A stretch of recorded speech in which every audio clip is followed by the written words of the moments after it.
All right. Let's see. I think I'm live. Doing this without Sam this time. So give me a second. I'm trying to pull up my Facebook. All right.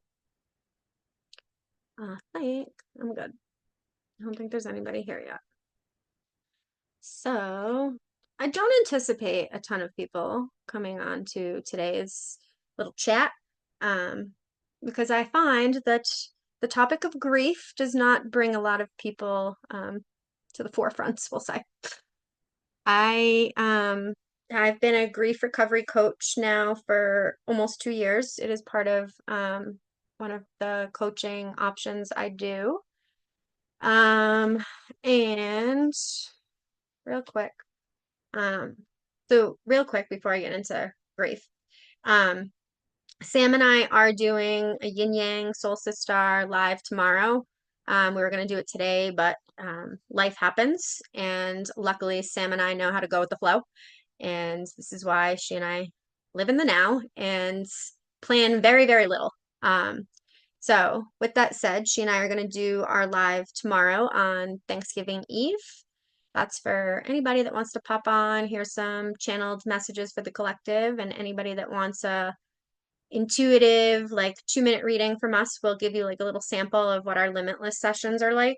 We can do yin yang where we can both tap in, or you can just get one of us to read into the energy of whatever you're seeking guidance, clarity, healing around. So that will be tomorrow on my Facebook at 3:30 Mountain Time because I'm in New Mexico, and it'll be 5:30 Eastern Time.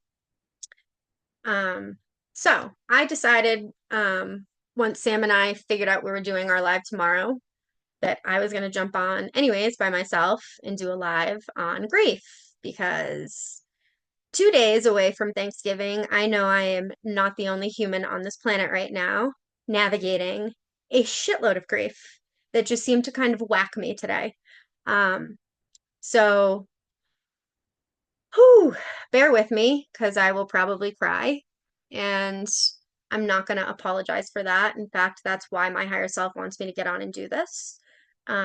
Because as a grief coach and someone that has obviously experienced grief many times in my life, I was also a hospice nurse.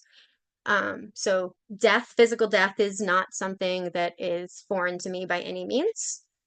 So I've definitely navigated grief for many years in different ways, but it wasn't until I did this grief recovery certification that I started to really embody what it means to grieve. And before I start getting into my own personal journey, I just want to share this book with people called The Grief Recovery Handbook. Kind of can't really see because of the glare. But this book was life-changing for me. And this was the method that I actually learned for my certification through the Grief Recovery Institute. So I highly, highly, highly, highly, highly recommend it for every human walking the earth plane. Because let's put it this way. There is not one of us in a human skin suit that hasn't navigated or at least dealt with grief. And as an energy worker, I can tell you that much of the dis-ease that I see in people's bodies, the root cause of it is unresolved, meaning unfelt grief, which just creates a plethora of other issues.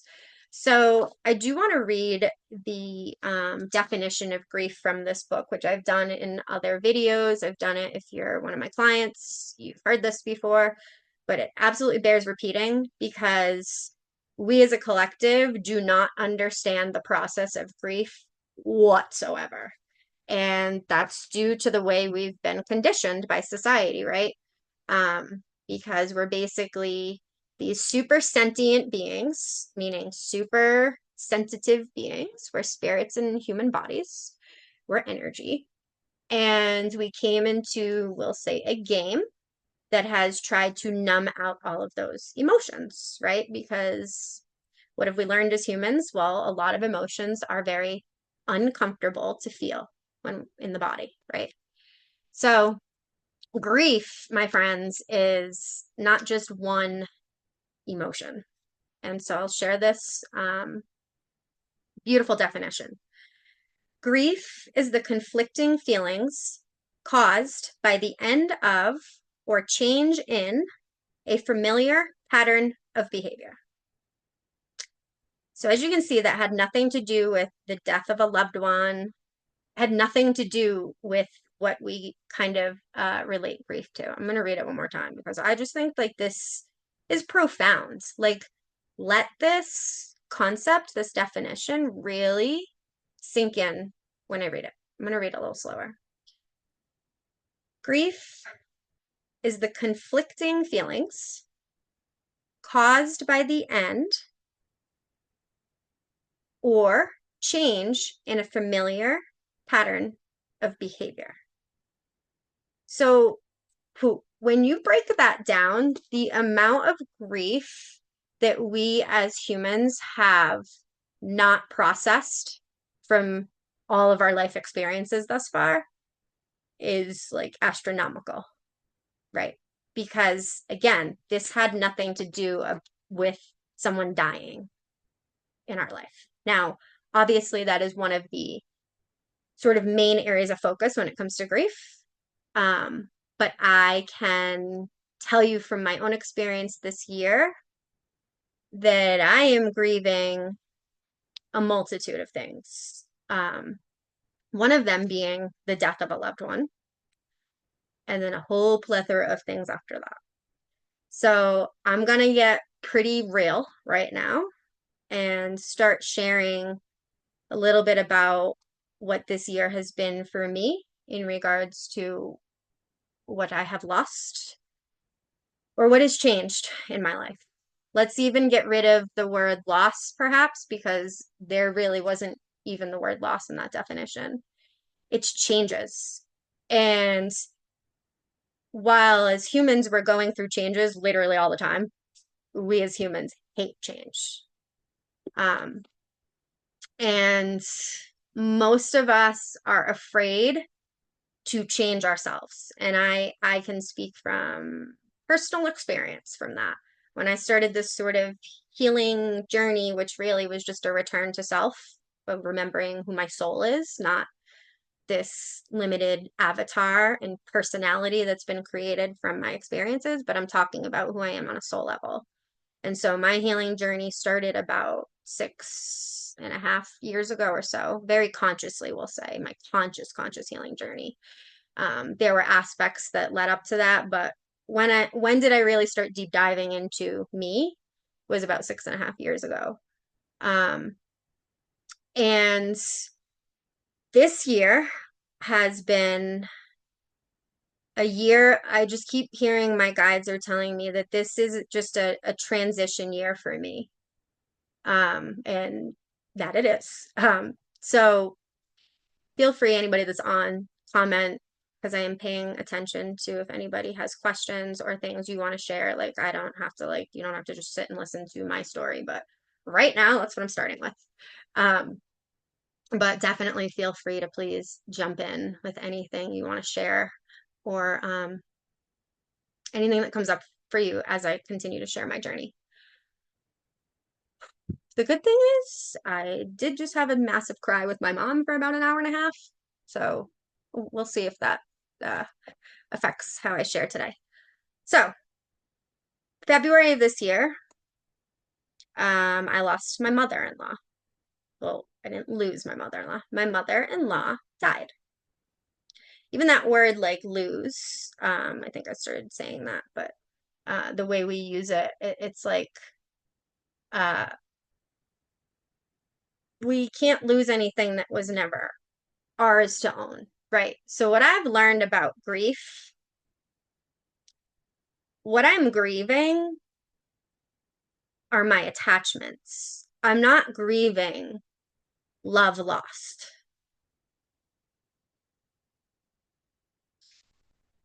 I'm grieving my attachments to people and places and ideas of what the future was supposed to be. And I know I am not alone in this whatsoever, but I'm sharing my perspective to maybe help some people normalize the fuck out of grief. That's what this video is about. It's not about me being a victim by any means on camera, because I'm not a victim. I am a co-creator of my life, and I know that. And grief has taught me that. By allowing myself to grieve the things that have changed in my life, the transitions, I can see I'm not a victim. I am a co-creator of every experience in my life. Now, up until the last 6.5 years, a lot of those experiences, I would say I unconsciously co-created, meaning from my shadow self that was not aware of itself. So the traumas, the fears, the insecurities, right, co-created my experiences. But now that I've allowed myself to embody the grieving process, I realize I'm not a victim of this life. Even though there have been horrible things that have been done to this body, this avatar, this personality throughout this lifetime. I'm not a victim. I know that. Co-creator. So I digress a little bit, but that's just how I roll. Because especially when I'm real and I'm just flowing and I'm just talking based on whatever's coming up. So grief. This year of transition. My mother-in-law died in February, and life got pretty tumultuous shortly after that.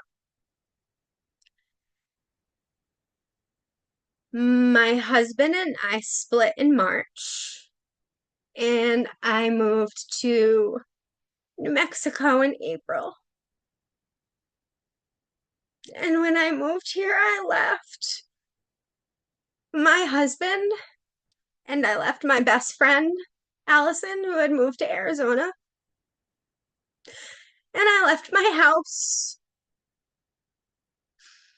And I left what I knew to be normal at that time. And I left because it was the loving decision for myself and for my marriage. When you make the loving decision for yourself, it can't not be the loving decision for the other person in that relationship. When it's really rooted in love, it's for both of you when it's done for you first. And I can admit to being very, very attached to my husband for a very, very long time. We were married 11 years, but I've been with him basically 19 years. So literally half of this lifetime. And I always knew as a kid, like I had attachment issues, right? But it isn't until I've really welcomed the grieving process into my world that I started to understand the energy of attachment so much deeper. And anybody that knows me, that really knows me, knows I talk about attachment a lot because it's something that I have like deep dove into. And I constantly, every day, am observing my attachments because I've realized that in this grieving process, like I was saying before, I have more love for everyone and everything that has changed in my life. I have more love for them now than I ever have, but I don't have attachment to them anymore.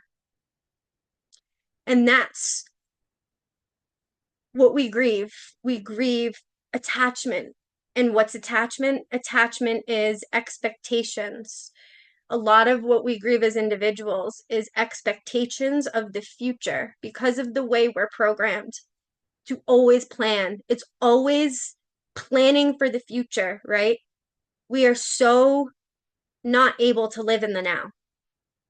We don't even know what that means. When I try to explain this concept of living in the now to people, I can literally see this wall of like complete disconnect, cognitive dissonance that like, wow, most people don't comprehend living in the now. And I get it because I didn't either. And I'm still figuring it out, right? But I know from this experience this year, someone that was always a planner and you know, um and not in a planning like always in this fear-based way, like, oh my God, I gotta prep for the future. Like, yes, there was that side of it, but also just like all the fun plans you make for the future. And when you're married, you make a lot of plans for the future. You have all these plans that you've co-created together. Oh, look. Um, I am not gonna stifle my tears because, again, I'm literally on here trying to be a way shower and shift the paradigm of us not being allowed to fucking feel people and express our emotions. I don't care if you're a male or a female. We are all in a body that's dealing with the same emotions. We are. And it's really hard for us to get real about that and show that side of us to people. I'm like shaking right now because this is such an uncomfortable thing to do on live Facebook, even though there's like 6 people watching, right? It doesn't matter. This is like vulnerability at its finest. Like, I have no idea what's actually going to come up in this, right? I'm just allowing whatever to come up. But I know what I've been navigating all day since I was grocery shopping for Thanksgiving stuff and realizing that this is my first Thanksgiving away from my entire family on the East Coast and away from my husband and my best friend that I just spent the last 3 and 4 years in Arizona with. And yes, I have a beautiful new soul tribe here where I'm living in New Mexico that I have built over the last 6, 7 months that I've been here. And I am so grateful to all of them for helping me in like the hardest year of my life so far.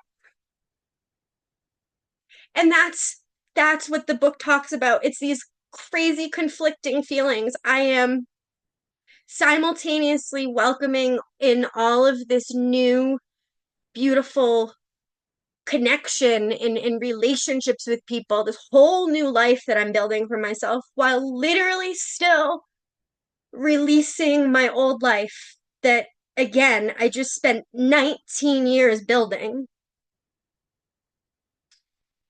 Like, you don't just get over that overnight. And the more you allow yourself to feel it, you realize all the facets of that you're grieving. It's not just my marriage. It's not just the relationship with my husband I'm grieving. I'm grieving old versions of me. I've been grieving old versions of me for the last 6 years as it continued to evolve, right? The old versions of me that kept me safe and in certain situations because it's all it knew, right? Or it was so afraid of the unknown. It was afraid to take a step out of what it knew. So I'm like every day going through this sort of grieving process of old versions of myself. I'm grieving, like I said, what I thought the rest of my life was going to be. But if anything, like when you have a massive change in your life like this, that is the lesson is like living in the now. That is what we're supposed to take away from it. It's to learn how to be present because if anything, you learn that there is no such thing as forever. There's just not. The only thing that is forever is the love, the energy of love. I'm talking outside of this romanticized concept of love. I'm talking about deep soul love beyond anything physical. That is the only thing that is forever. Everything else in this human experience is temporary. And in those temporary experiences, we create all of these attachments, attachment, attachment, attachment. And that is what I'm grieving this year is my attachments. Because I was literally just saying this to my mom, is that the more I just allow myself to sit in these feels, I literally broke down in Sam's Club and Walmart. Not the first time, by myself, which quite honestly, I'm realizing is the best place for me to be when I'm in such an acute state of grief. I need to be by myself because I've now held myself so many times through this process that like no one else can hold that space for me the way that I can because no one else has lived my experience, just like no one else has lived your experiences, right? So I literally just had this breakdown, like didn't really see it coming, obviously. I'm just in there grabbing stuff, and next thing I know, I'm like flashing back to like my first Thanksgiving dinner that I hosted at our house in Massachusetts. And it's like I can see my mother-in-law and my whole extended family, right? Who again, I'm not with any of them anymore now, right? And while a lot of those changes were choices, it doesn't mean we still don't grieve it, right? And I've said this in other grief talks that I've given that like even when you make the choice to make a change in your life, and that could be something as simple as moving, as changing schools, as changing jobs. Like, again, it's all changes. Even though you may consciously be making the decision to change, doesn't mean that you still don't grieve what once was, or what you thought was, or what you thought was going to be, right? It all still brings up the energy of grief. But then as humans, we're like, oh, I don't really have a right to grieve that because I left. It was my decision. No, it's not that we don't just have a right. Like it's our human nature to grieve. But we literally don't know how to because there's very few people that can allow themselves to break down in the ways that I now allow myself to, no matter where I am, no matter who I'm talking to. I will no longer apologize for being sensitive. I am not going to hide my feelings anymore because it makes other people uncomfortable. You know why it makes other people uncomfortable? Because they can't sit in their own feelings and hold themselves through it, right? We numb out, we distract, we try to replace by filling the void, right? And it's like you can't. And even with all of these beautiful new relationships and friendships and family that I'm welcoming into my life, they don't replace anything that was. Everyone and everything is unique. So there's no replacement of what once was. So you still have to acknowledge and honor what was. That's grief. That's allowing yourself to feel all of it. And let me tell you, there's a lot of conflicting emotions that come up with it. I've never been so aware of my multidimensionalness as I have been these last few years and allowing myself to grieve. It's like I can feel anger and rage at this moment, like at a situation or feeling it towards, maybe a way an individual treated me or something, right? But yet then there's this part of me that's like missing that interaction. Like, right? We're very simple, but we're also very complex beings, and we're allowed to be. That is literally the process of it all. Like it's not like you're just feeling one thing at one time. We may be able to identify one emotion at one time, but the more I like sit with myself and allow myself to feel everything and ask my body, what is this that I'm feeling? What is this? So I can identify for myself what the emotion is. I'm like, wait, so I'm feeling anger and gratitude at the exact same time. That's wild. But that's grief. And you're not crazy.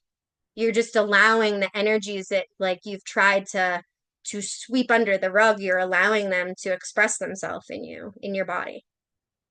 I just want to take a little look at some of the comments here. Um, let's see. I hear you. I see you. I love you. Kiana Lotus Love. We can be grateful and grieving at the same time. 1000%. Literally what I was just saying. Felicia, I relate so hardcore. You always can, girl. I know. I love you. I feel like there was something else you said, but I can't find that other comment. So feel free to shoot it in there again if you have a question. Um, But yeah, fuck man, grief is just it's complex. But it doesn't really have to be once we allow ourselves to just do it. It's the judgment of the process of it that actually keeps us trapped in the energy of it. It's because we're judging the process, and we're either judging that it's uncomfortable. Oh, we don't want to feel these things right now. Oh, I can't look at those pictures. It's going to make me cry. Oh, I can't listen to that song. It's going to make me cry. What's wrong with that? We're supposed to cry. Male, female, doesn't matter. We're all supposed to cry.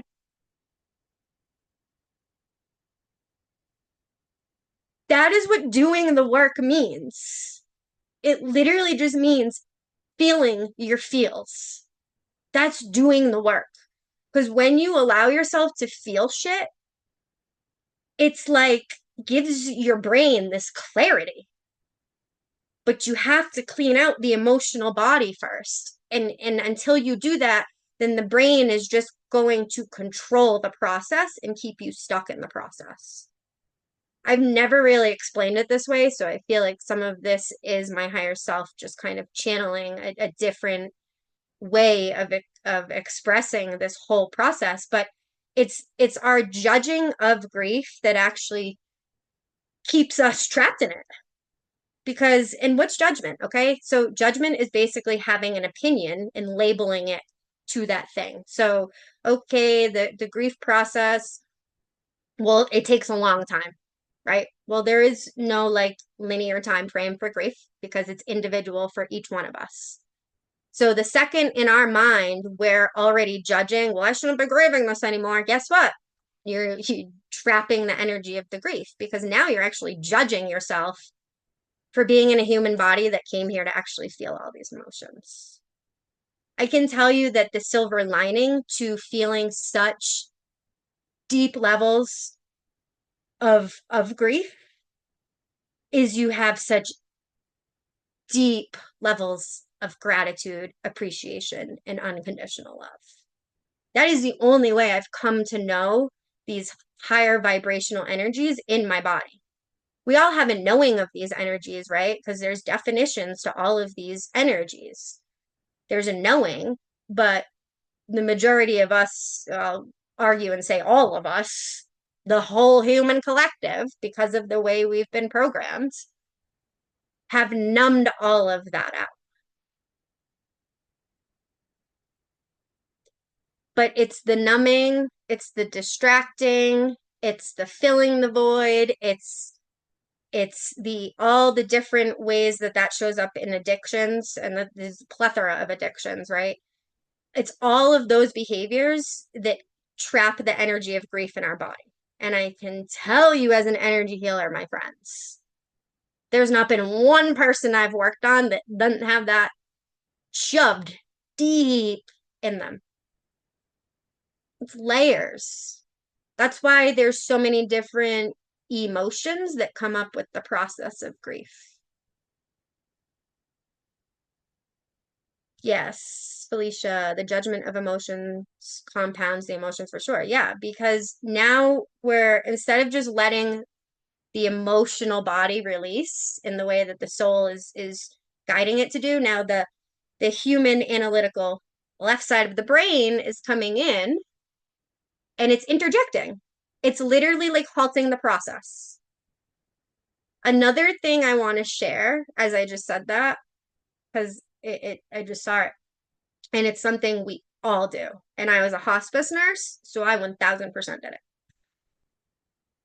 When people are in a very active state of grief, or we'll just say it doesn't have to be grief, but someone is actively upset and they're crying. 95% of the time, most humans will go and grab a tissue and hand it to that person. I've had so many tissues handed to me over the years. Now I politely say no, thank you, because I'm trying to help the human collective reprogram our behaviors. And that was something I learned in the grief certification, is that the second we hand that tissue, we're interjecting an energetic process that is just meant to flow the way it's meant to flow. The second you hand the tissue to someone in a very nonverbal way, we're basically saying, dry your tears. So we wonder why we have all of these stoic, robotic individuals walking this earth plane that aren't supposed to cry in public, can't cry anywhere, can't show any emotion, right? Because it's literally how we've been programmed. And men, it's even harder for them. And I've said this in many things. I would argue and say it's harder for them in the sense that the way society paints it is that they are supposed to be stoic. And unless they're expressing, we'll say, an emotion of anger, then men are labeled as weak if they cry. And I can tell you that is such a lie. It's a lie. The most courageous men that I have met in my lifetime are the most vulnerable, real, honest people that aren't afraid to cry. And they're not afraid to say when shit is blowing up in their life. That ego pride just freaking dissipates and they're just in their feels and they're real. That's a strong man. That takes so much courage and bravery. So to all of the men out there doing this work, kudos to ya. I freaking love ya. Keep doing it. Keep showing men that you're supposed to cry. It's literally the body's mechanism of releasing energy. And when we hand a tissue to somebody, we interject that process immediately. And we're not doing it intentionally. Understand that, right? Like anything I'm saying that we do as humans off of our programming, it's 95% of the time, it's not intentional. We don't even know that we're doing it. It's the programming. It's the conditioning. It's the narrative that tells humans they're not supposed to feel all these emotions, even though it's literally why our spirit came into these bodies was to feel all these emotions. How do you know true joy and appreciation if you don't know the feeling of loss and grief? You'll never know it. You might think you know it up here, but you don't live it. You don't embody it. You don't emanate that energy out, right? So it's like, this is why we made this game a dualistic game of polarity. Because the only way you can feel those super high vibration emotions is if you allow yourself to sink into all of the low ones too. Again, they're all on the same spectrum of source energy. They're just different vibrations, frequencies. So give yourself the gift of grief. Can you do that? Can you grieve all of the changes you've gone through in your life? Grief is a gift, I promise you. Even though when you're balls deep in the midst of it, you kind of want to tap out.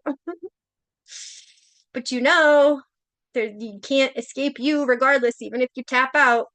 Trust me, seeing the souls that get a little stuck there. So again, can you give yourself the gift of grief? Because it can be a gift. It is a gift if you allow yourself to go there. I can tell you for me, the couple of things that I have done to elicit like strong emotion coming out. I mean, I'm a highly sensitive being. I'm a highly emotional being. It's not like I have to do things usually to elicit. I haven't felt anger lately. Let me dig and try to elicit that. I'm pretty like flowy at this point where like shit just comes when it comes and I allow it to be what it is and I sit with it for however long I sit with it. Because again, there's no timetable on any of this process. So get it out of your head that grief is a linear process because it is not by any means. I'm going to be grieving the loss of, or the ending, we'll say, of my marriage for a decent linear time. I know that. but that's just part of it. It doesn't mean that I'm like depressed every day. Here's the other sort of misconception is that, yeah, when you're in acute state of grief, yeah, you'll have several days, weeks, months, maybe, where you can just barely get through the day. Been there. But then slowly, because you've allowed yourself to feel these energies and release them, you're like, oh my God, I'm I'm feeling better. I'm like feeling fulfilled. I'm feeling alive again. I don't feel like this defeated, depressed, energy siphoned individual anymore. Oh my God, there is a light at the end of the tunnel, right? So allow yourself to be in the tunnel as long as you have to. You are the light at the end of the tunnel. There's no other light coming to save you. And if you think there is, you're going to be waiting a long time. You are the light in the tunnel.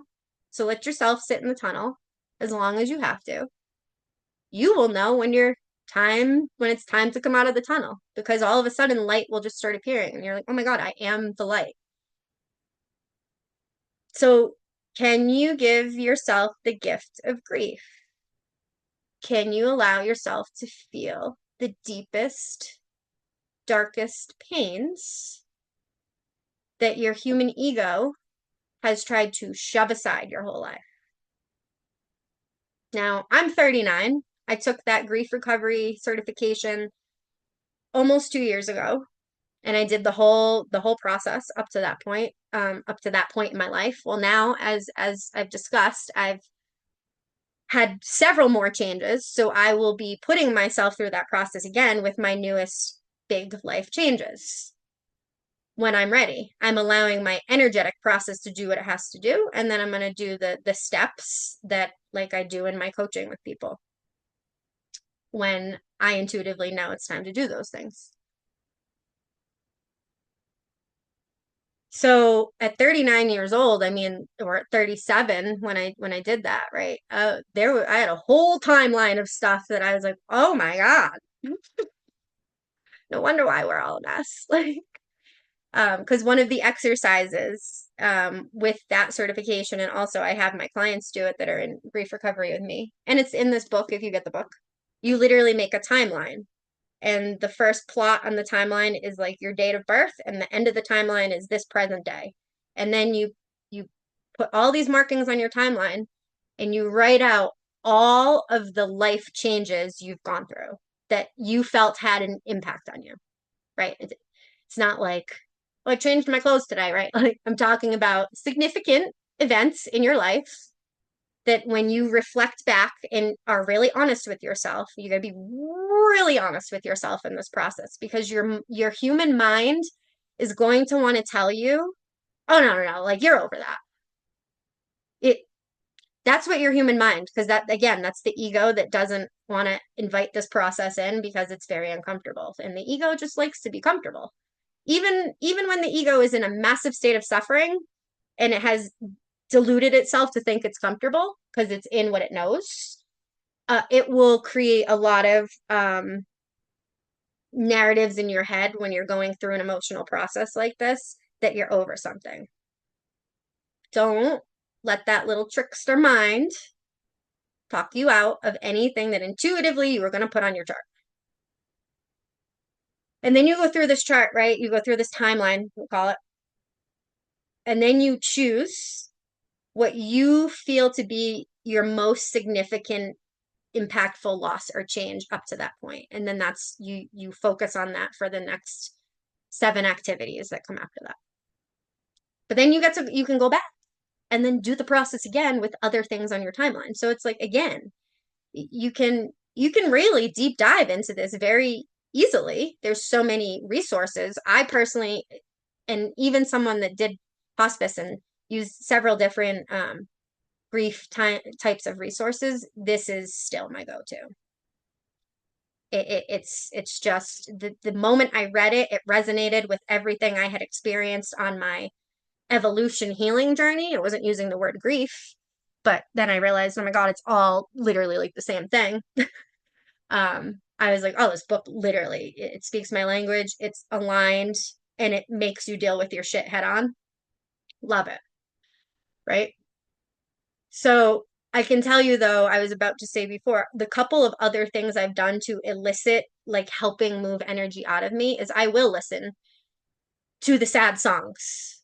I will listen to my wedding song over and over and over and over until I literally do not physically have tears left in that sit down session I'm having with myself to come out. And it's like I've completely purged in that moment. Does that mean I'm over ending my marriage? No. It means I got through another layer of it. So then when the next layer comes up, I might not sit there and do it for 5 hours. It might be like 2.5 hours.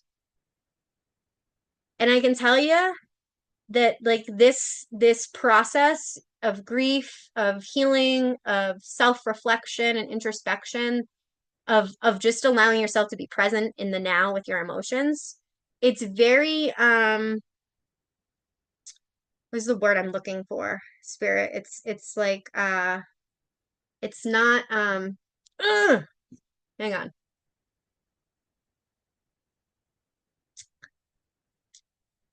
It's never the right time. Let's put it that way. Right?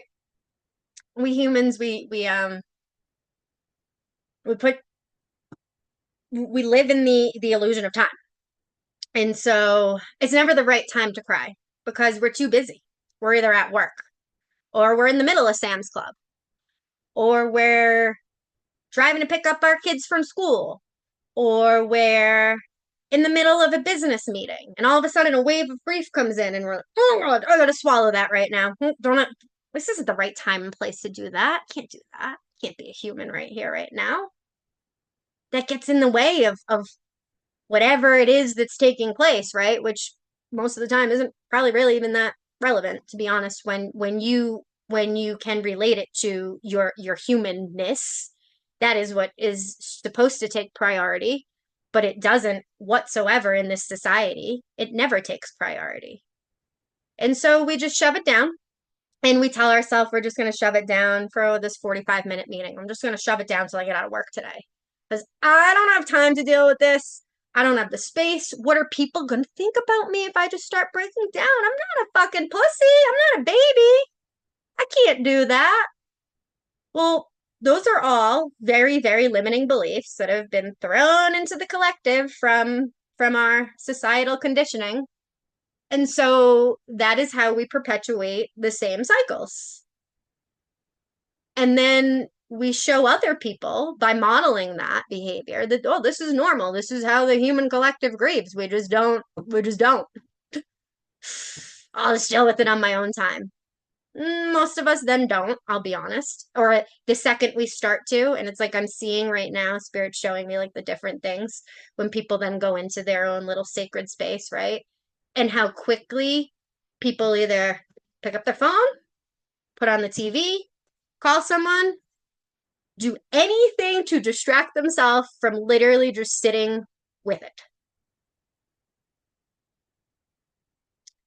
I like I can't even explain to any of you how many times I have just sat with stuff. And that goes beyond just this year. All of that prep work was for this year. I realize that now. I had spent days, hours, months allowing myself to go isolate where I could hold that space for myself because I could recognize that other people couldn't provide that for me. I still recognize that in my life. I don't I don't shame these people. I recognize these people are all where they're at in their journey. And I know from my own inner experience and experience that the only way we can hold that super safe container for people and allow them to break down is because we've done that for ourselves, probably many times. Because when you're holding that safe container for people to break down, that is the healing. That's the healing. That's allowing a person to heal themselves. And you're just sitting there holding space. You do not have to say anything. There is literally nothing that anyone could say to me when I am in such a acute state of grief that's going to make me feel better. There's nothing anybody can say to me, period, that's going to make me feel anything. I've learned that now. I'm in charge of my emotions. No one makes me feel anything. If an emotion's coming up because of an experience, well, they're just a beautiful catalyst for me to show me what is still hiding under my layers, right? So, like, nobody makes me feel anything. And on the flip side to that, I also know I'm not responsible for anybody's emotions whatsoever. That doesn't mean my behavior, right, can't impact people. That's you have to have that awareness, but we literally as humans have no control over emotions, period. There is no controlling emotions within self or within other people. Like, we really need to start comprehending that, because we don't make anybody feel something. People don't make us feel things. Experiences that are co-created bring up that energy because it's an energy that's already there. Otherwise, the experience wouldn't even be happening in our vibrational field. So when people are in a very, very active, acute state of grieving or just expressing, just say nothing. If I can give any guidance, say nothing. Except, I love you and I'm here for you. You can ask them, how can I support you? But that's about as far as it goes when it comes to these very, very, very emotional processes. Because the fixer human in all of us, the teacher human in all of us wants to come beelining in and like, oh, blah, blah, blah. You should do this and you should do that. Well, once you get over this, like, no, just let people have their emotional experience and let yourselves have them. Because there's a good chance that when you're acting that way towards people, you're doing that to yourself when that process is coming up. It's gaslighting, right? Like, I don't really talk about gaslighting the way that everybody else does. It's not, we all gaslight. We all gaslight. We gaslight ourselves. We gaslight other people. It's a human behavior.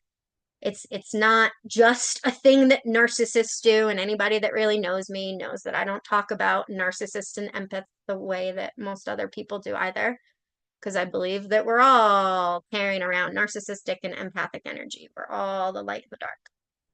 So gaslighting is something we all do. And honestly, one of the most gaslit processes in the collective is grieving. We're diminishing someone's experience. We're diminishing their emotions. We're telling them what they should feel, what they shouldn't feel, right? That's all, like, that's not holding space for someone. Holding space literally means you just sit there and pretty much shut up, to be honest. And not a lot of us can do that. And for me, it's taken me training. And I was always a pretty compassionate, empathic nurse, daughter, wife, friend, right? Like, I'm aware of those traits within me that I've always had. But let me tell you, I've really honed in on my skill set of being able to hold safe space for people these last few years. And it's a whole nother ballgame. I'm not there to fix anybody. None of us is here to fix or heal or save anyone other than ourselves. And in doing that, we empower and inspire other people. So maybe, I don't know, by making this and breaking down and crying in it, it didn't actually break down and cry as much as I thought. And probably because I had an hour and a half phone conversation with my mom, like shortly before this, that I released a lot. I'm not intentionally holding anything back right now. It's just, if it comes, it comes. If it doesn't, I'm not gonna throw on a sad song right now to elicit it. But it's do you understand what it means to hold space? And it's funny because I would argue that my grief coaching is probably one of the most transformational modalities, services that I offer. I know it is. Why? Because I've done it myself. I have gone through the program myself. And it is probably one of the least purchased items on my menu of things. It's not probably, it is the least purchased thing. What does that tell me? Oh, yeah, humanity's afraid to grieve. Nobody wants to deep dive into this. I've tried to hold grief workshops at places, nobody came. I'm like, I have got to find a better way to market grief because it just does not really like rain high on the marketing aspect of things. But it's ironically one of the most natural, normal human things that comes up in the experience of life that we're literally running from. Literally. But I promise you it'll catch up to you. It always does. And it'll catch up to you with physical disease. Been there, done that. It'll catch up to you in your relationships, and they will be dysfunctional and wounded and unconscious. Oh, been there, done that. It will bleed into every aspect of your life eventually if you don't face it. It's energy. It doesn't go anywhere. But when we deny it, we create false narratives in our head, but the energy of that experience is still very much in our body and in our subconscious mind. But that 5% semi-conscious part of us is like, no, we're over that. I'm over that. I'm totally over that. Nope. I can't tell you how many times I've inwardly said to myself, I thought I was over this part. It's like, nah, you're not. And I don't go looking for it. It just comes up. Again, we're 2 days before Thanksgiving, so I know that I'm not the only person in a massive state of grief right now. I know that the human collective has gone through so many changes and physical human losses these last 5 years tremendously. And when spirit started coming in really loud a couple of years ago, few years ago to me, telling me that grief was something I needed to explore more and create a modality in how I'm going to deliver it to the human collective. I at the time thought it all had to do with the pandemic and people that died from that and the jab. My human mind was still very much in the physicality of what we associate grief with. So physical death. So I'm like, oh my God, there's a shitload of people that are going to die. And there have been a lot of people that have died over these last 5 years. And a lot of those deaths have been very sudden and very tragic. So I do know that while the holiday season can be very joyous and loving and fun, it can simultaneously be very painful. And so just allow yourself to have that experience, however uncomfortable it is. If you're at a family thing, right? And it's like I'm kind of being shown just different scenarios that we humans navigate and during the holidays, right? Where a lot of times we're with family that we haven't seen in a long time. And let's face it, family dynamics can bring out sometimes the worst in all of us. And I'll share something too before I end this today about just a realization I had and why like all this was coming up for me in the middle of the grocery store.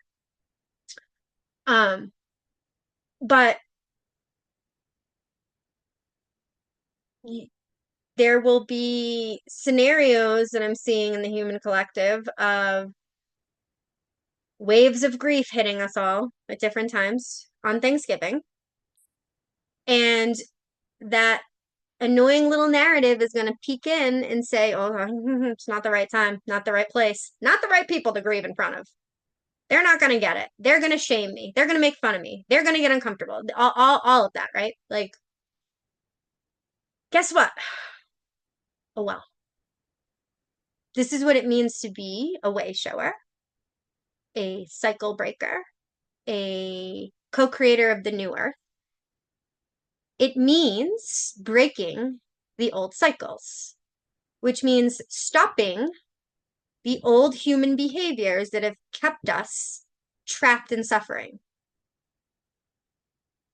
So if we can all agree and identify that one of those behaviors is a numbing out thing that we do, or a suppression of our emotions, we'll just call it that, because it's what we've been programmed to do. Well, wouldn't you think that to create the new earth, we want to do the opposite of that? So that actually means allowing ourselves to feel them, no matter where we are, who we're with, when it's coming up. Because I'm at a point now, I realized this today, especially when I literally just broke down in the middle of the store. And didn't let anybody console me, right? Like some people, and it was weird too, to like observe while you're in it, but also observe the reactions of other people, which just again shows me how uncomfortable we are with this process. There were some people that totally pretended like they didn't, like, I'm just gonna pretend like that's not even happening. Cool. We do that well as humans. Real well. And then there were, typical compassionate beings that come up trying to hand me a tissue, right? But that's still better than totally ignoring it, right? It's just it was interesting. But what I've realized with this experience is I'm not numbing myself anymore, no matter who's around me. I don't care if it makes people uncomfortable, they can leave. I'm not really here to make people comfortable anymore. I'm here to show people that by stepping out of our comfort zones, real freaking healing can happen. But you have to allow yourself to be human in the places nobody wants to be human. Did you all just want to wear your mask and walk around like we're all happy? Just want to see Dawn. Been seeing you on here, Dawn. Dawn said, sitting in silence to hold space for ourselves is the hardest thing to learn and do. Many can't just sit and reflect and be quiet. It takes so much practice. If we can't do it for ourselves, I know sitting quiet with and for others is out of the question. I practice it daily and still stumble daily. Oh, same. Love that. It is true. It is like the hardest thing to do because you literally want to crawl out of your skin. Masquerade. That's right. We're all in the masquerade of life, just trying to rip off our masks. And that's really what I'm here to do. That's why I'm on here doing this right now. I'm ripping off my mask of human stoicism and showing you that I am a very sentient, sensitive, emotional, connected human spirit. Spirit being a human. And I don't really care anymore if it's too much for people. I've heard that my whole life, literally, from many avenues, that you're too much, you're too emotional. Cool. You don't have to be in my life. But being a way shower or a light worker or a star seed, all these labels that we've attached to and grabbed onto so direly, you actually have to be the change and stop talking about it and just allow yourself to do it. And sometimes it's baby steps. Of course, it's baby steps in the beginning, but then the more you just do it, you realize who you are. And then it's hard not to do it. It becomes really hard to put the mask back.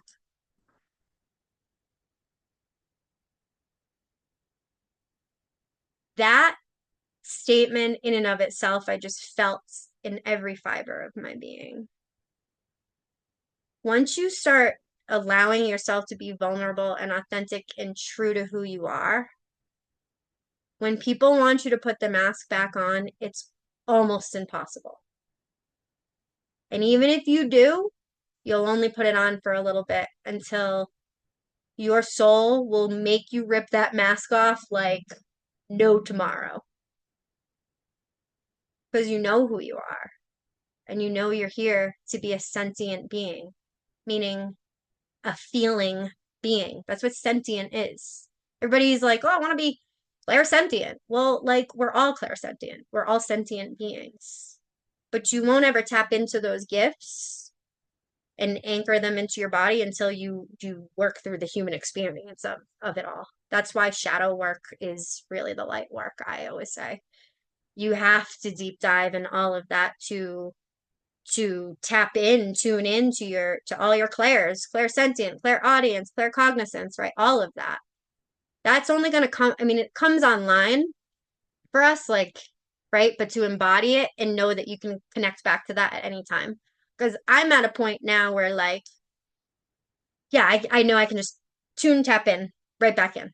Even when I'm in my emotional feels and maybe in a reactionary state, a wounded state, a PTSD state, because I'm pretty certain this entire year I've been in PTSD. I'm not pretty certain. I am certain my whole body right now is validating that.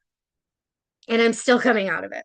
And I probably will be again for some linear time, not because there's anything wrong with me, but actually because I'm allowing myself to dig in all the layers of it. I'm not bypassing it. I'm not listening to the voice in my head that says, you're over that. Just act like it doesn't bother you. Just act like it doesn't bother you. Oh, yeah, because that worked out well for me in the past. Not so much. Felicia said, oh my God, I just saw an image of us standing around a fire, burning paper masks to symbolize getting rid of our emotional masks. I love that, Felicia. Felicia is also a very gifted psychic intuitive. I love her. And that's beautiful. So, hey, maybe your Thanksgiving, you end up doing some sort of little ceremony like that. Who knows? But again, what I was kind of saying before about Thanksgiving, 2 days away, a lot of grief coming up for a lot of us. Or maybe it hasn't hit you yet. Maybe it doesn't hit you till you sit down at the table and realize, holy shit, my entire life is completely different than it was last year. Or, oh my God, there is not one person here that was in my life before. Right? So you never know when it's going to hit you. But here's the challenge I give to anyone that wants to accept. When it hits you, let yourself feel it wherever you are. If you're sitting on a couch, it's so weird how I'm like just being shown like all these different holidays, family things, and everybody's different like experiences and how they're feeling in that moment. I don't care whose house you're at, what restaurant you're at, whatever you're doing, who you're with. If a wave of grief comes up, just let yourself feel it. If someone asks you what's wrong, here's a next challenge. Go, you know what? Holy shit. I'm grieving. I think I'm grieving something right now. And you may not even know in that particular moment what you're grieving. You don't have to. Or you may be very aware. Like for me, it's going to be like, I'm grieving my whole old life. Let me put it that way. When a marriage ends, and anybody that hasn't been married that doesn't comprehend this, like, you're grieving an entire life that you built with another individual. And for many of us, that was built over many years.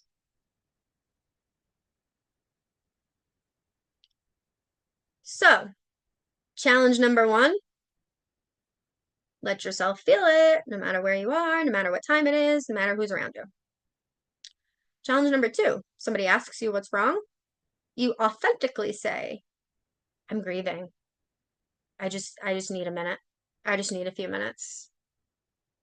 And if you're really courageous, you might even say to that person or someone else there, can you just sit with me? You don't have to say anything. I just need to like cry right now. be honest and tell people, like, that's not what I need right now. I've gotten much better, we'll say. I'm still working on it at like when people think they're like being therapeutic or holding space and then they start like giving you advice or wanting you to do it their way or see their whatever it is. Whatever non-therapeutic thing that they're doing.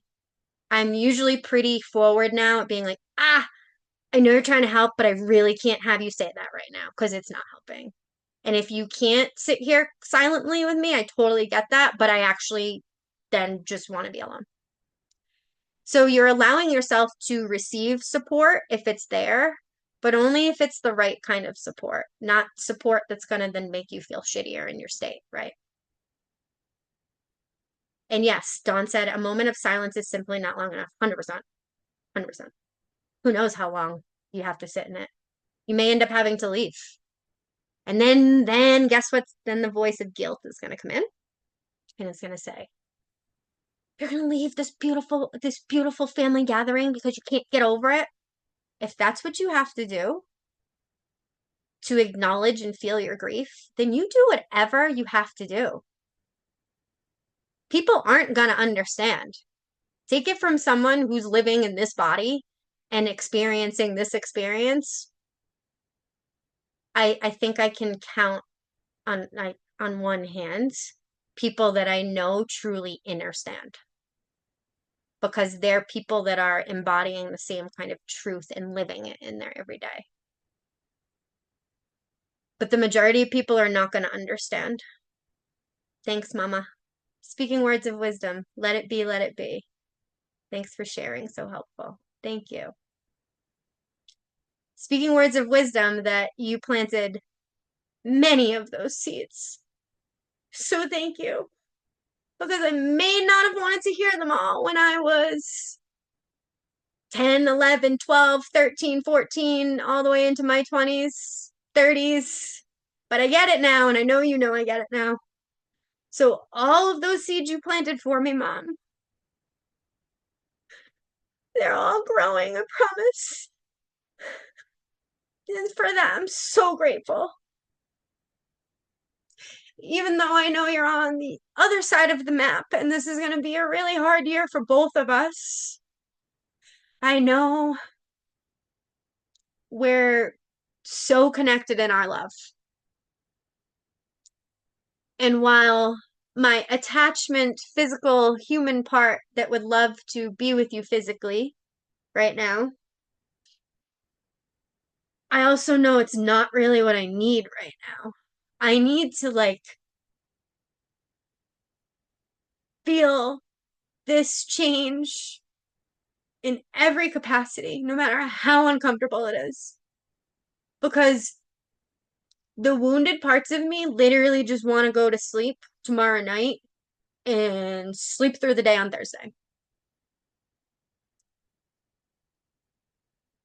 But instead, I'm at Sam's and Walmart today buying potatoes and carrots and green beans and all this stuff to make all this stuff from scratch because that's how my mama would have done it.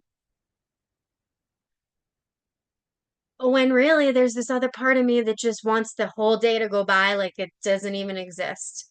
But I it, that's not what I'm here to do either.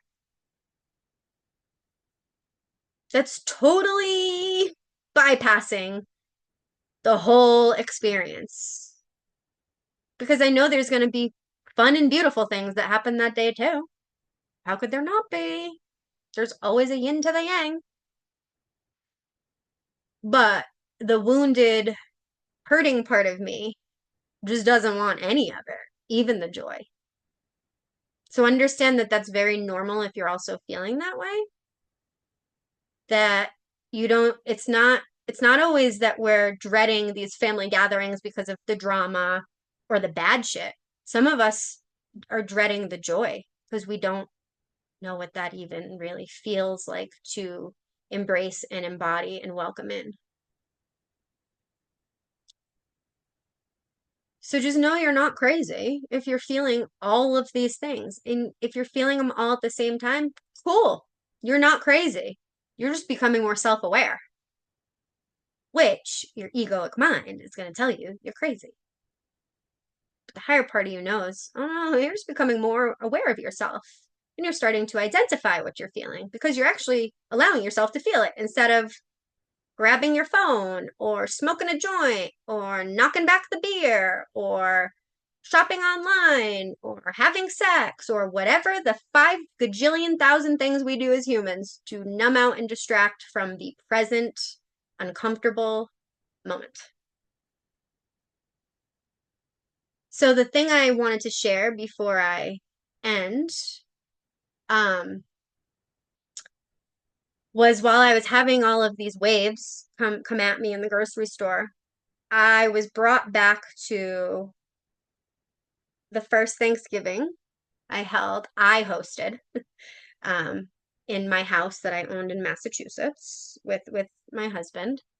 And prior to that, I had always gone to my family always did big holidays. So that's another thing I'm navigating the feels of right now too. That we always did holidays big. And always, like, growing up, I always saw extended family on holidays. My mom always, like I said, cook stuff from scratch. Like, there was a lot of love and energy put into holidays in the family I grew up in. When my parents split up when I was in high school, that is when I became super cynical around the holidays and somewhat Scrooge-like and started really like hating Christmas. So that happened when I was about like 18, 19. And then, I got married at, 27, 28, and 27. And you welcome in a whole nother family, right? And I love my in-laws. Love them. Again, the loss of my mother-in-law this year, whoo, I am like feeling that hardcore because she was always with us on the holidays until we moved out to Arizona, but then she even spent the holidays with us, thank God, the year before she died. An intuitive decision we all made for sure that she was with us for those 8 months. So I'm at my house in Massachusetts getting Thanksgiving ready, and I have my head count. And because of the way I was raised in my family was like fancy. My extended family, aunts and uncles and stuff, like fancy holidays. Like we didn't do like paper plates. Like we were fancy. I wouldn't say we were fine china. Some of my aunts maybe. But like it was, again, it was elegant. And so like that's what I knew growing up. And that's what I wanted to, and that's what I thought the right thing to do was, right? So like, but I didn't realize how much like control was in me at the time because I just wanted everything perfect for this first Thanksgiving. So I had my head count ahead of time.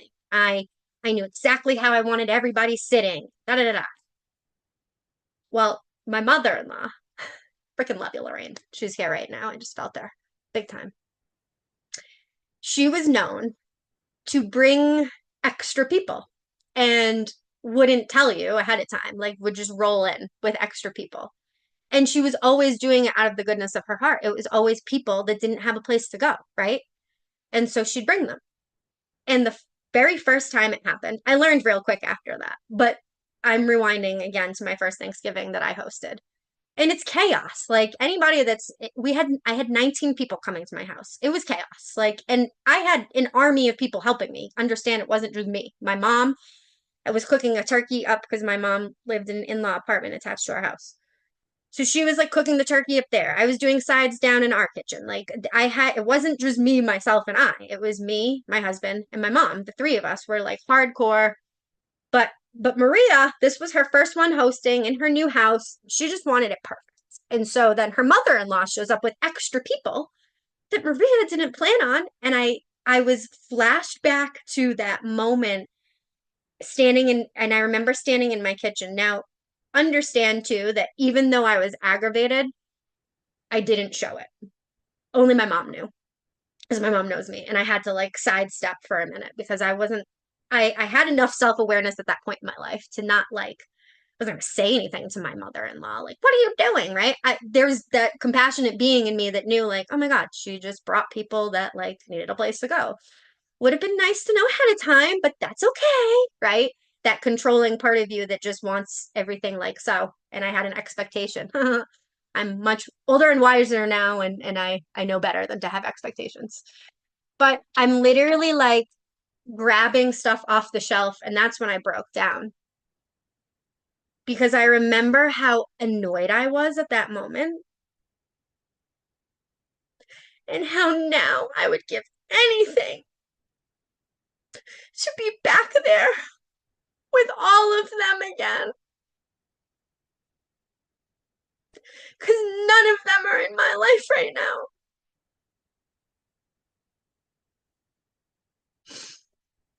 And I was aggravated over something so freaking stupid. And again, I didn't react on that aggravation, but I'm the one that suffered because I fucking walked around with it like irritated. And then anything that happened after that that was, we'll say, out of my control was an aggravation to me. And I very quickly adopted the, I do not like having holidays at my house. But we continued to, because that's what you do as families. You alternate houses and you host holidays. And it's just what you do. And then when my husband and I moved to Arizona, well, then it was just he and I. And I will say that we bonded over our Scrooge-like ways. We shared commiserating emotions around the holidays. Neither one of us loved them. So it a weird bond, but still felt like a bond to me because it was like, oh, good, he hates them, I hate them, and now we're out here and there's no family. Good, we don't even have to do them anymore. This is freaking awesome. And we didn't really like we did very little, just the two of us. And then the one year that my mother-in-law came, I did cook for that one. And then when my best friend moved out, it started to be a little bit more, but it was not this crazy like 25 people at your house that you're prepping for all this stress and blah blah blah. It was like, oh my God, I love it that we both hate the holidays. And now I don't even have that. And now I have people here that are like excited about the holidays. And then the human part of me that still carries guilt feels guilty that I'm not more excited. I feel guilty that there's a huge part of me that just wants to sleep through it. But yet I know I'm not going to, because I know that what I need to do is face this head on again, like everything. But it's just funny because it just brought a whole nother perspective of like, do not sweat the small stuff. Even if you're dreading this holiday coming up, like myself, there is something good that will come out of it regardless. There is something that will promote your growth, that will promote your healing, that will foster deeper connection with yourself and other people. There is always going to be something good that comes out of it. And so don't deny your feelings that you're feeling about it. Acknowledge it, but don't get caught up in feeling guilty how you're feeling. Again, like I said before, we cannot control our emotions. Who would have thunk that as I sit here 2 days before Thanksgiving, like that the last thing I want to do is like celebrate a holiday with like people that are happy about it. I'd rather go back to where I was before and be miserable about it with someone else that was miserable about it. Kind of, yeah, if I'm being honest. We shared that bond of like holidays so commercial, and they are. And there's once you start to know everything you know about the Matrix too, you realize how manipulated all these holidays are, which then just added to our cynicism of them, even though on a higher level, I know that no matter what these holidays were intended for, it's what we as individuals use them for. So if we can use it for a time for deeper connection with people, for anchoring in more gratitude, then awesome, beautiful. That's really what we should be doing maybe to maybe enjoy it a little bit more and actually get a more enriching experience from it, I guess. So yeah, um, allow yourself to feel because there's a lot of grief flying around this collective right now in all shapes and sizes and forms. And I can tell you that we cannot grieve that which we're willing, we cannot grieve that which we're not willing to let go of. So you cannot fully grieve something if you haven't let it go. You can't because you haven't let it go. So how can you grieve it? And that's why I say it's not the love. Like if you're someone that is also experiencing the ending of a relationship, you're not grieving the love lost. There's no love lost. You're grieving the attachments and the expectations and the conditions, really, of the physical experience, but you're not grieving the love. The love will actually get bigger because you start to recognize all of these experiences that have brought massive change in your life as catalysts for massive change in your life to live in a much higher vibrational state for yourself, a happier, healthier state, if you will. Dawn just said, my mom's favorite saying, don't sweat the small stuff. Legit. I literally said that to my mom because that's also one of my mom's famous favorite sayings. And I literally said that to her on the phone when I was like having that all that come up. I'm like, so I'm literally like sitting there feeling shitty about myself for a minute. And then I realized that's just where I was at that point in my life, right? I didn't mean any harm in anyone. I was just aggravated. And it only affected me. I didn't go and like say anything like, how dare you? It's like, oh, okay. And then I realized that that was just what she does. And I kind of then expected it with any gathering we had after that. It was like, almost started making a joke about it. Like, oh, Lorraine's gonna arrive in our bus with all these people. Right? God bless her. Like, uh, I miss her, but I know she's right here.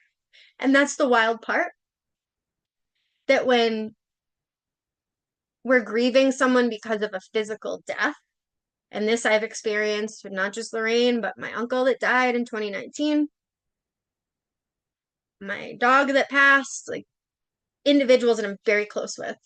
I feel them closer now that they're in spirit than I even got to be with them in the physical reality. Wild, but true. So it's like I know my mother-in-law is sitting here right now. She's probably the one that had me do this. If I know her, she's the one that had me do this because she was visiting with us when I took this certification and she was so proud of me. And she's like, that's how she talks. Grief is not something people really want to do. And I've just listened to you sit in that for 3 days. Like, that's a lot. I'm like, yeah, I know. I know. And so she saw that and she even acknowledged her own self in her inability to be able to do that. She's in her 80s. Like the fact that she could even sit there and like say that to me, like basically saying how courageous I was to sit and feel all this shit that even she, who, let me tell you, she was a battle axe. She was a strong, tough fucking woman. But then she sat there and was like, yeah, I'll come to that. Well, now you're doing that. I'm like, I'm just doing it. It's what I'm guided to do for myself. And pretty sure it's going to help other people. So I leave you with these couple things. Can you love yourself enough to feel?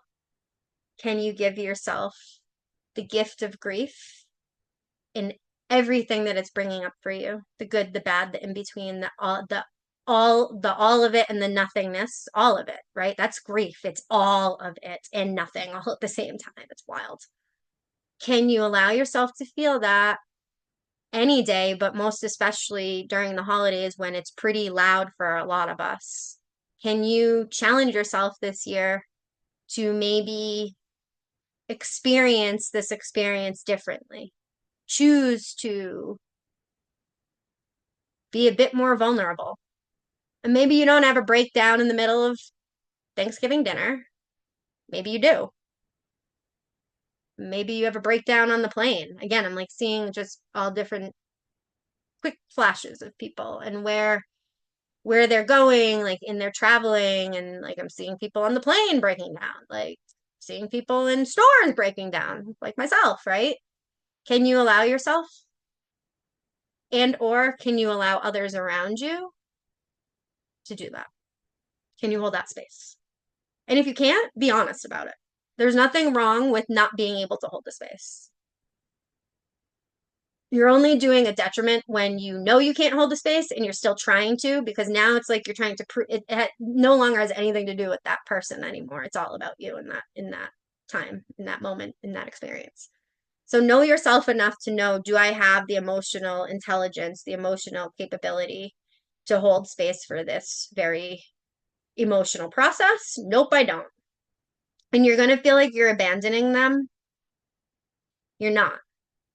You're knowing your own energy and knowing that you cannot serve them in the way that they need to, right? You might not just go, oh, just walk away. Like you might try to find someone else that could potentially hold that space. But be honest, people. This is what we like. We really need to start becoming more honest and direct in our communication with one another. Because we're all walking around super uncomfortable, but then we're lying about it to each other.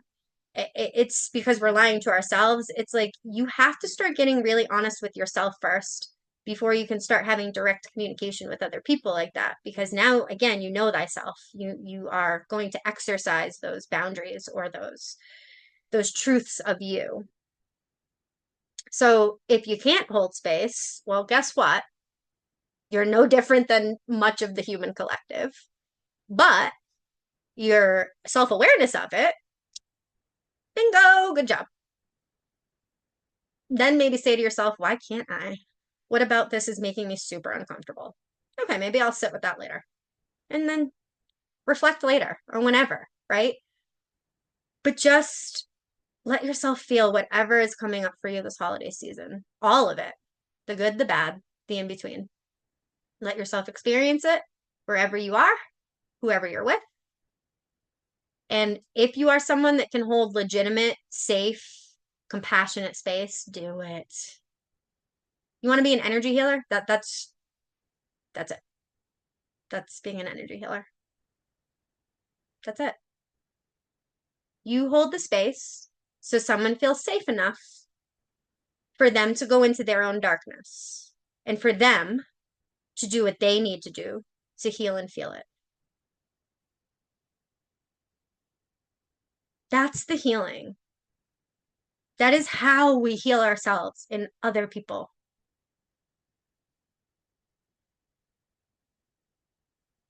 Happy Thanksgiving, Dawn. Love you. Thank you for everything. Dawn has been, whoo, an angel in my life. In previous years and this year especially. So while I'm closing this out, let me say who I'm grateful for that's been on here. Obviously, my mom, Dawn, Felicia, Edwin. I'm just trying to see everybody that's liked on this. Edwin, Sydney, Stephen, Jay, Kiana, Gail, Danny, Adrian. Thanks all. This was a super vulnerable live. And I'm sure many more to come. But yeah, feel free to reach out to either Sam or myself because we are both warriors of the heart. And we both have navigated significant amount of grief, not just this year, but previous years leading up to this one. But this year's been a doozy for both of us. So we understand and we navigate the process daily. We don't bypass it. We face it head on. So we get how this works. So if you need a little extra something from either of us, just reach out. You know how to find us. This is not me saying book a session. Like, legitimately, if you're my family or friend, just send me a text. Really, just reach out. Because while we're navigating our individual experience very solely, meaning like soul, spirit, but like soul, like individual, one, like lonely, right? It can feel lonely because, again, no one's experiencing Maria Gingras' experience except Maria Gingras. So I'm, I'm done trying to explain to people what I'm experiencing and how I'm feeling because I get it. They'll never get it. But it's okay. It's not for other people to get. This is your experience. Only you have to understand it. Only you have to get it. And find the people that will provide you that unconditionally loving support, because there are people that will do that for you. And I have met a handful of people since I've moved here that can legitimately do that with no hidden agenda. There's nothing in it for them. They're operating from the same vibration that I know I'm operating from when I'm doing that for other people. They're literally just that safe space. That's how we energy heal ourselves and each other. You don't have to do anything. It's great to have all these tools, crystals, feathers, whatever, right? But literally, a safe container is quite honestly the most healing chamber that we can give someone. And remember, that safe container doesn't really say much other than, I'm here for you. What can I do to support you? That's it. Literally, that's it. Wow, there's 8 people still watching. Does anybody, before I end, want to ask anything or comment real quick? I'll give you a second. I'm just seeing if I can read all the other ones. I don't really know how to do that yet. Let's see, like the new ones. Still working on this live thing here, people. Um, yeah. Anyhow, so that's my story, and I'm sticking to it for now, anyways. Because as we know, as we evolve, our truths shift and evolve with us. But these are pretty, like, I would say, foundational truths that I've learned, whether it's grief that I'm dealing with, trauma, whatever, like, hardcore emotional experience I'm deep diving into. The truth of the matter is, the only way through it is to address it all, feel it all, acknowledge it all, call it what it is, and then allow yourself to feel it. Don't judge it, just allow it to be what it is. And then before you know it, it really won't be there anymore until it creeps in again because something else is a catalyst for it. And then you're like, oh, look, I'm dealing with this again. Well, yes, but no. And I'm coming out with a different wisdom from it. Right? So, yeah, I guess nobody really has anything else to say. But thank y'all for being here. This ended up being way longer than I thought, but isn't that the story of all my videos? And that's just what it is. So I'm just gonna at this point chalk up all my stuff to it's at least gonna be 2 hours. So if you can handle listening to me for that long, cool. If not, also cool. This has been extremely therapeutic for me, and that's really the most important thing and why I did this. This is me facing me in the most vulnerable way. So I can hopefully motivate, inspire other people to start owning their authentic, beautiful selves that is probably just as emotional as I am, right? But we've all been told at certain ages to shut that off. I'm here to tell you it is time to turn that shit up full notch. You don't have to be afraid of any of it. It's already in you. By denying it doesn't make it not there. It's only going to make it get louder and will then show up in your unconscious projections at people. So I love you all. Thank you for being here. and Sam and I will be on tomorrow. So you get to hear both of us. And tomorrow we're doing what we had initially planned to do today, which is soulful connections. So we're just gonna kind of connect in, see if there's any channeling for the collective. And anybody that's on that wants a little brief intuitive reading, we will give you like a 2-minute sample of what our limitless sessions are like and what our yin yang sessions are like, which are limitless sessions times 2, where you get both of us in one sitting. And those, let me tell you, pretty badass. Just saying. So I love you all. I'm grateful for you all. Thank you for being here. Thank you for being you. Thank you for being in a human skin suit, because this is not an easy journey, no matter what you're dealing with. No matter how conscious or unconscious you are, this is just not an easy thing that any of us signed up for. So just remember that we're all here for a reason. And I don't know. My reason now is really just all about loving myself more and more every day. So I can love all of you more and more. All right. That's it. Love ya. How do I get off? Just every time. Bear with me. If I end the Zoom, it's probably gonna end. Oh, here we go. All right. See you tomorrow.